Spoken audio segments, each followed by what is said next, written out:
నమస్తే. Welcome to I dream. నేను లక్ష్మి దుర్గా. తెలంగాణలో జనసేనతో బీజేపీ పొత్తు పెట్టుకున్న తర్వాత ఫలితాలు ఏ విధంగా వచ్చాయో మనం చూసాం. ఈ నేపథ్యంలోనే బీజేపీ రియలైజ్ అయిందని, అందుకే లోక్సభ ఎన్నికలకు సంబంధించి ఒంటరిగానే బీజేపీ వెళ్తుందని కిషన్ రెడ్డి చేసిన ప్రకటన, దీన్ని ఉద్దేశించి అని ఒక ప్రచారం జరుగుతోంది. ప్రస్తుతం ఇదే అంశంపై మనతో మాట్లాడడానికి వైఎస్ఆర్సీపీ రాష్ట్ర అధికార ప్రతినిధి కొండా రాజీవ్ గాంధీ గారు ఉన్నారు. మాట్లాడదాం. సార్ నమస్తే. నమస్తే అండి. సార్ ఫస్ట్ ఆఫ్ ఆల్ మీకు కంగ్రాచులేషన్స్. మీరు యోజన విభాగం రాష్ట్ర ఉపాధ్యక్షులుగా ఎన్నికయ్యారు. ఐ డ్రీమ్ తరపు నుంచి కంగ్రాచులేషన్స్ సార్. థ్యాంక్ యూ అండి. మీ అందరి సహాయ సహకారాల వల్ల ఇది సుసాధ్యమైంది.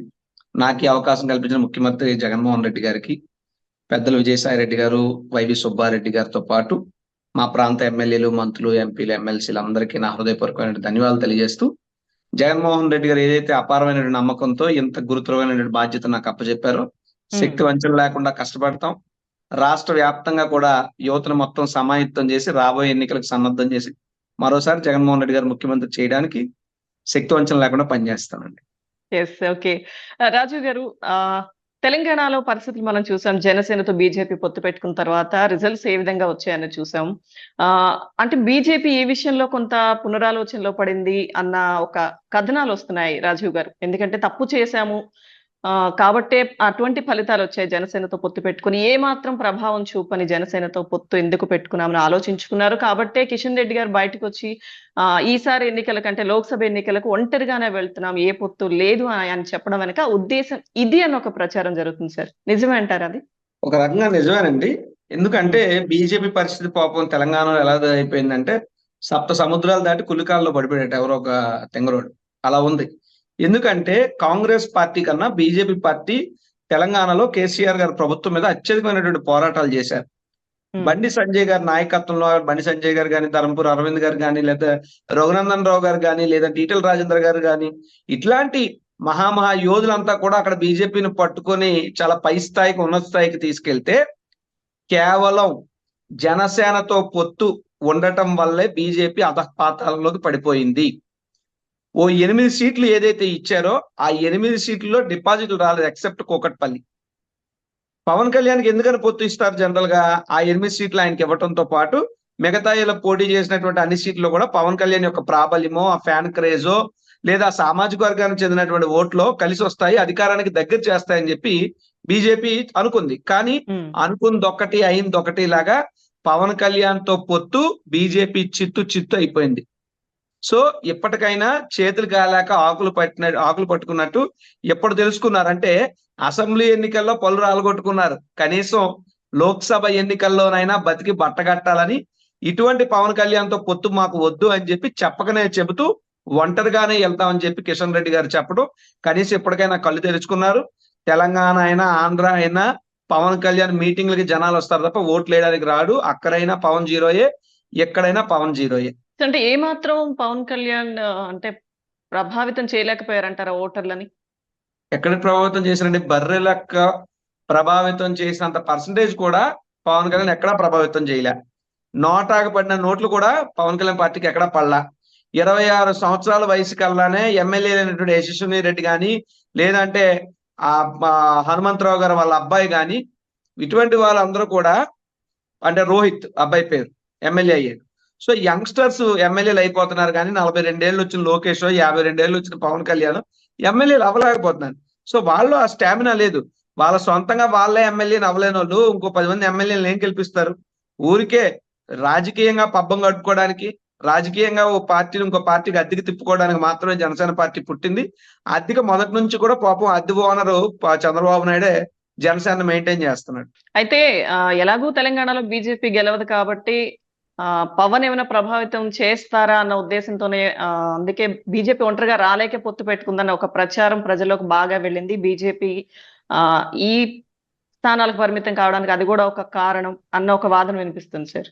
పవన్ కళ్యాణ్ ఫ్యాన్స్ కానీ, అంటే కొంతమంది, అందరినీ నేను అన్న కానీ పవన్ కళ్యాణ్ ఫ్యాన్స్ కూడా చాలా బాధపడుతున్నారు పవన్ వ్యవహార శైలి వల్ల. బట్ కొంతమంది పాపం అత్యుత్సాహంతోనో, ఆ అతి అయినటువంటి అభిమానంతోనో పవన్ కళ్యాణ్ కల్ట్ చూపిస్తాం అన్నారు. కల్ట్ ఏమో మాట దేవుడు కానీ మెల్ట్ అయిపోయాడు పవన్ కళ్యాణ్ పొలిటికల్ గా.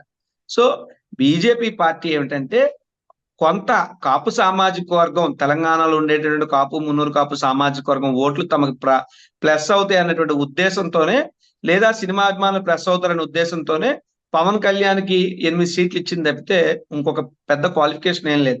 అయితే పవన్ కళ్యాణ్ మాటల్లో కోటలు దాటుతాడు, చేతల్లో గడపలు దాటలేడు అనేటువంటి విషయం ఎన్నికల అనంతరం రిజల్ట్ తో ప్రభావితం అయిపోయింది. వాస్తవానికి ఇంకా మెరుగైనటువంటి స్థానాలే బీజేపీ గెలిచి ఉండొచ్చేమో గాక.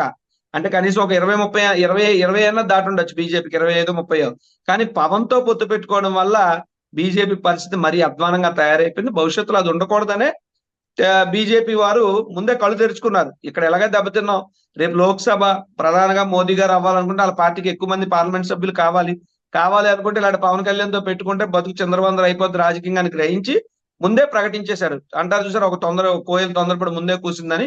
అలాగే ఎన్నికలు ఇంకా చాలా సమయం ఉన్నా కిషన్ రెడ్డి గారు బయటకు వచ్చి మేము ఒంటరిగానే వెళ్తామని చెప్పి వీళ్ళ పొత్తుతో కటీఫ్ అని చెప్పి చెప్పగానే చెప్పారు. అయితే ఈ స్థాయిలో ఫలితాలు బీజేపీ కూడా ఊహించి ఉండదంటారా రాజీవ్ గారు? ఎందుకంటే డిపాజిట్లు కూడా అంటే జనసేనకి దక్కకపోయిన పరిస్థితి. అంటే పవన్ కళ్యాణ్ మాటలు చూస్తేనో, పవన్ కళ్యాణ్ సభకి జనాలు వచ్చే పద్ధతి చూస్తేనో, పవన్ కళ్యాణ్ వ్యవహార శైలి చూస్తేనో అందరూ ఏమనుకుంటారంటే అమ్మ బాబు పవన్ కళ్యాణ్ లీడర్ ఉండడేమో అనుకుంటారు. కానీ రిజల్ట్ చూసిన తర్వాత ఈ ఓ లీడరేనా అన్న పరిస్థితి వస్తుంది. పాపం బీజేపీ కూడా అలాగే మోసపోయింది. ఈవెన్ వాళ్ళు కూడా అనుకుని ఉండరు, ఏమండి మరీ దారుణంగా నోటాకు వచ్చిన నోట్లు కూడా చాలా చోట్ల రాలేదండి. కనీసం ఇంకో విషయం మీరు గమనించారు లేదో, పవన్ కళ్యాణ్ ఎంతమంది కోసం ప్రచారానికి తిరిగాడు. కానీ పవన్ కళ్యాణ్ ఇక అక్కడేమో బీజేపీతో పొత్తు పెట్టి 8 సీట్లు తెచ్చుకున్నాడు. తెలుగుదేశంతో ఆంధ్రాలో పొత్తు అన్నాడు. తెలుగుదేశం పార్టీ క్యాడర్ ఎందుకు పవన్ కోసం పనిచేయలేదు? జనసైనికులు గెలిపించడానికి ఎందుకు పనిచేయలేదు? సో పవన్ కళ్యాణ్ చంద్రబాబు నాయుడు కోసం తానమ్ముడు పోయి తాను తగ్గిపోవడమే కాకుండా పాము తన పిల్లలు తిన్నట్టు పవన్ కళ్యాణ్ జనసేన పార్టీ అభ్యర్థులను ఓడించేశాడు అక్కడ. లేదంటే మరి అంత దారుణంగా ఏం రావు కదా. పవన్ కళ్యాణ్ తన అభ్యర్థులను పట్టించుకోలేదు. తన సొంత అభ్యర్థులు నిలబడిన చోట తెలుగుదేశం వాళ్ళేమో కాంగ్రెస్ కి సహకరించి కాంగ్రెస్ అభ్యర్థులు గెలిచేదానికి పనిచేశారు. అటువంటి పరిస్థితుల్లో మరి ఓట్లు ఎక్కడ వస్తాయి? సో పవన్ కళ్యాణ్ వల్లే జనసేన పార్టీ అంత దారుణంగా ఓడిపోయింది. దాని ఎఫెక్ట్ బీజేపీకి రాష్ట్రం అంతా పడి బీజేపీ కూడా దెబ్బతిన్నారు. ఇప్పుడు ఈ తెలంగాణ ఫలితాలు ఏపీలో కూడా ఏమైనా మార్పులకి చేర్పులకి అవకాశం ఉందంటారా? అంటే ఆ మార్పులు చేర్పులు ఏమైనా ఉంటే చంద్రబాబు నాయుడు పవన్ కళ్యాణ్ చేసుకోవాలి తప్పితే మా మీద ప్రభావితం అయ్యేంత పరిస్థితులు ఏముండవు. బట్ ఏ రాజకీయ పార్టీ అయినా మార్పులు చేర్పులు చేసుకునే ఎన్నికలకు వెళ్తుంది. ఈ మధ్య కూడా నేను చూశాను చంద్రబాబు నాయుడు గారు నిన్న ఎప్పుడో ప్రెస్ మీట్ లో మాట్లాడుతూ తను 45 ఏళ్ల ఇండస్ట్రీలోనట ఎమ్మెల్యేలు మంత్రులు ట్రాన్స్ఫర్లు ఎప్పుడు చూడలేదట. ఈ విధంగా ఒక శాసనసభ్యుడు ఒక నియోజకవర్గంలో 5 ఏళ్ళు ఆంబోతులో పడి అవినీతి చేసేసి ప్రజలు హింసించేస్తే వాళ్ళ చీపోమని చెప్పుల దండ వేసి పంపిస్తుంటే ఓడిపోతారని చెప్పి భయపడి ఇక్కడ తీసేసి ఇంకో దగ్గర రుద్దుతున్నాడు జగన్మోహన్ రెడ్డి అని చెప్పి చాలా గొప్ప మాటలు మాట్లాడుతున్నాడు చంద్రబాబు. అయితే నాకు అప్పుడు అనిపించింది, మరి ఇదే చంద్రబాబు సొంత నియోజకవర్గం చంద్రగిరి కదా, చంద్రగిరిలో ఓడిపోతేనే కదా నువ్వు కుప్పానికి ట్రాన్స్ఫర్ అయ్యావు. మరి నిన్ను కూడా చంద్రగిరిని అప్పుడు చంద్రబాబు ఆంబోతులాగా వ్యవహరించి అవినీతి చేస్తేనే చంద్రగిరి ప్రజలు చెప్పులు దాంట్లో వేసి చంద్రబాబును కుప్పానికి సాగనంపారా? ఇంకో విషయం మాట్లాడాడు చంద్రబాబు, ఏమట జగన్మోహన్ రెడ్డి ఎస్సీలు నియోజకవర్గాలే మార్చేస్తున్నాడు అని. సరే మరి వంగలపూడి అంజని తెలుగు మహిళా అధ్యక్షురాలు దళిత సామాజిక వర్గం చెందిన వ్యక్తే, పాయకరావుపేటలో 2014లో పోటీ చేసిన ఆమెని నువ్వు మార్పించేసి వేరే పక్క ఈస్ట్ గోదావరి జిల్లాకి ఎందుకు పంపించావు? నియోజకవర్గాన్ని ఎందుకు ట్రాన్స్ఫర్ చేసావు? ఆ రోజు ఆవిడ ఎస్సీ అని గుర్తు రాలేదా? లేదా నువ్వు చేసిన దాన్ని సమర్థించుకుంటావా? మరి జవహర్ అనేటువంటి వ్యక్తి మీ దాంట్లో ఒక దళిత మంత్రే కదా, మరి ఆ జవహర్ ని కొవ్వూరు నుండి మార్చి తిరువురికి ఎందుకు పంపించావు? జవహర్ నీ కంటికి ఎస్సీలా కనబడలేదా? అంటే ఎంత అంటే నువ్వు తప్పులు చేసి నువ్వు పనికిమాల పనులు చేసి పార్టీ శ్రేయస్ కోసం జగన్మోహన్ రెడ్డి గారు పని చేసుకుంటుంటే ఆయన మీద పడేడిచే కార్యక్రమం. ఇంకా మాట్లాడాడు ఏమని, జగన్మోహన్ రెడ్డి గారట బీసీల సీట్లే మార్చేస్తున్నాడు, ఎస్సీల సీట్లే మార్చేస్తున్నాడు. కళ్ళు ఉన్నాయా పోయినాయా? విశాఖపట్నం తిప్పల నాగిరెడ్డి గారు గాజువాక నియోజకవర్గం నాగిరెడ్డి గారు అంటే రెడ్డి కుటుంబం అది, వారిని తీసి ఒక యాదవ్ బీసీని పెట్టారు. ఆళ్ళ రామకృష్ణారెడ్డి గారు అక్కడ ప్రాంతంలో మంగళగిరి అక్కడ తీసి ఒక చేనేత బీసీని పెట్టారు. అంటే రాజకీయంగా మెలుకున్నాడా చంద్రబాబు నాయుడు, పడుకున్నాడా లేదా అల్జీమర్స్ వ్యాధి వచ్చి జరుగుతున్నవన్నీ కూడా మర్చిపోతూ మైమర్పు వ్యాధితో బాధపడుతున్నాడా అర్థం అవ్వట్లేదు మాకు. సో ఇటువంటి పరిస్థితుల్లో జగన్మోహన్ రెడ్డి గారు ఏ మార్పులు చేర్పులు చేసినా ఓ 10 సీట్లు ఇప్పటి వరకు మార్చాం, 10 సీట్లలో 11 సీట్లు మార్చాం, దాదాపు 8 నుండి 9 మార్చిన సీట్లు మేము గెలవబోతున్నాం. అందువల్ల వీళ్ళ కంగారు వస్తుంది. 2014 ఎన్నికల్లో కానీ 19 ఎన్నికల్లో కానీ ఎవరెవరికైతే సీట్లు ఇచ్చారో మళ్ళీ వాళ్ళకి రేపు 24లో చంద్రబాబు సీట్లు ఇస్తాడా? అంతెందుకంటే గుజరాత్ లో మన జరిగిన ఎలక్షన్స్ లో రీసెంట్ గా 70 సీట్లు మార్చారు, గుజరాత్ ప్రభుత్వం వచ్చింది. కేసీఆర్ గారు 12 సీట్లు మార్చారు, 20 సీట్లు 12 సీట్లు మార్చి అందులో 8-9 గెలిచాడు ఆయన. సో ఆయన ఇంకో 20-30 మార్చడం మళ్ళీ కేసీఆర్ గెలుద్దని కూడా చాలా విశ్లేషణలు జరిగినాయి. ఇటువంటి పరిస్థితులు ఏంటంటే ఎవరైనా సీట్లు మారుస్తారండి. అంత ఎందుకండి, ఎన్టీ రామారావు గారు ఎన్ని నియోజకవర్గాలు మారారండి? బాలకృష్ణ హిందూపూర్ నియోజకవర్గానికన్నా ముందు గుడివాడకి వెళ్ళిన వ్యక్తే కదా. గుడివాడ నుండి హిందూపూర్కి ఎందుకు మారాల్సి వచ్చింది? చంద్రబాబు ఎందుకు మారాల్సి వచ్చింది? ఎవరు ఇందిరాగాంధీ గారి నియోజకవర్గాలు ఎందుకు మారలేదు పార్లమెంట్ స్థానాలు? సో ఇవన్నీ ఇట్స్ ఎ మ్యాటర్. ఇప్పుడు ఎందుకు కేసీఆర్ ఉన్నాడు, కొడంగల్ నుంచి కామారెడ్డి ఎందుకు వచ్చాడు? లేదా సారీ, కేసీఆర్ కాదు, రేవంత్ రెడ్డి గారు కొడంగల్ నుంచి కామారెడ్డి ఎందుకు వచ్చారు? లేదా కేసీఆర్ గారు గజ్వేల్ నుంచి కామారెడ్డి ఎందుకు వచ్చారు? సో రాజకీయ వ్యూహాల్లో భాగంగా ఎవరైనా మార్పులు చేర్పులు చేసుకుంటూ బలమైనటువంటి టీంతో ముందుకెళ్తారు. మేము సీట్లు మార్చుకుంటే మా ఇంట్లో కూర వచ్చి చంద్రబాబు వండుతానంటే ఎలాగా? కాబట్టి ఏదైనప్పటికీ కూడా జగన్మోహన్ రెడ్డి గారు పార్టీని బలోపేతం చేసుకుంటూ 175 ఎలా కొట్టాలని మేము చూస్తున్నాం. ఇంకా మార్పులు చేర్పులు ఏమైనా చేసుకోవాలంటే ఆ పొత్తు ఉంచుకోవాలా, ఓడగొట్టుకోవాలా అన్నది చంద్రబాబు పవన్ కళ్యాణ్ నిర్ణయించుకోవాలి. సో అయితే సార్, పొత్తులో భాగంగానే మేము సీట్ల సర్దుబాటు చేసుకుంటూ ఉన్నాం, ఈసారి కొంచెం త్వరగానే ప్రకటిస్తామంటూ చంద్రబాబు చెప్పారు.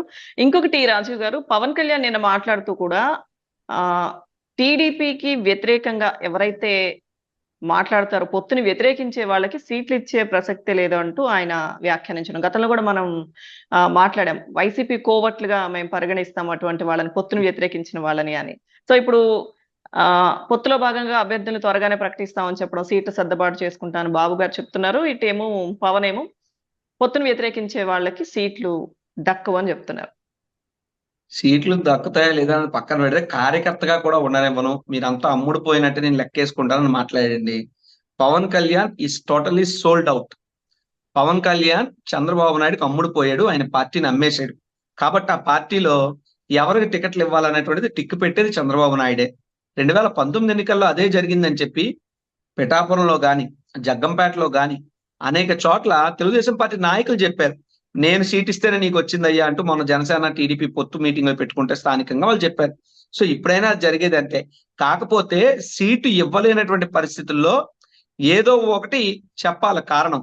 ఒక కుక్కను చంపాలంటే ఆ కుక్క పిచ్చి కుక్క అని ముద్రేసి ఎలా చంపుతారో, రేపు పవన్ కళ్యాణ్ పార్టీలో సీటు ఇవ్వకుండా ఉండాలి అంటే పవన్ కళ్యాణ్ పార్టీ ఉన్న వాళ్ళు వైసీపీ కోర్టులను ముద్రేయడానికి, పొత్తును వ్యతిరేకిస్తున్నారు అన్న కారణాలు చూపించి సీట్లు పీకి పారేయటానికి మాత్రమే పవన్ కళ్యాణ్ ఈ రకమైనటువంటి వ్యాఖ్యలు చేస్తున్నాడు తప్ప ఇంకోటి ఉండదు. 170 నియోజకవర్గాల్లో జనసేన పార్టీ జెండా పట్టుకున్న ఒకళ్ళిద్దరు కార్యకర్తలు తిరుగుతున్నారు కదా, అందులో కనీసం ఒక 20 నియోజకవర్గాలు ఏదో ముష్టి వేసినట్టు వేస్తాడండి చంద్రబాబు పవన్ కి. 20లో 10 మందిని తన వాళ్ళనే పంపుతాడండి. ఈ మిగిలిన 10 మందిని చంద్రబాబు ఓడగొడతాడండి. ఫైనల్ గా పవన్ కళ్యాణ్ పొలిటికల్ గా జీరో చేస్తాడు, జనసేన జీరో చేస్తాడు. జనసేన సమాధి కట్టేది చంద్రబాబు నాయుడు 2024 ఎన్నికల తర్వాత. అండ్ మోరోవర్ చంద్రబాబు అనే వ్యక్తి పవన్ కళ్యాణ్ అసెంబ్లీ గేట్ కూడా తాకనివ్వడు. You mark my words. Okay Rajiv garu, thank you అండి. నమస్కారం.